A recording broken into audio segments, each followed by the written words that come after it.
May pinadala sa atin na motorcycle cellphone holder mga boss from Hotspeed. Ito yung Hotspeed motorcycle cellphone holder. Tara, check natin. Yung ginamit na materials nito mga boss is aluminum steel. Makapal at matibay yung pagka-weld dito mga bossing. So tara mga boss, samahan niyo ako sa pagkabit dito sa aking motor. Itong sa akin mga boss ay mirror type. Pero meron din tong clamp type mga bossing.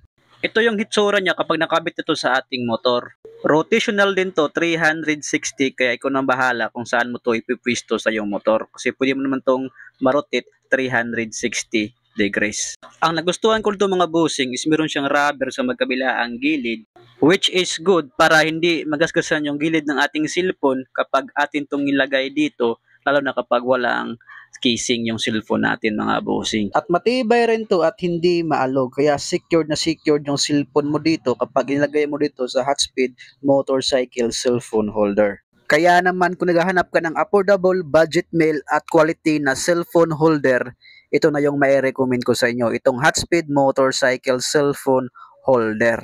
Mura lang to mga bossing at nasa basket lang to, kaya i-check out yun na.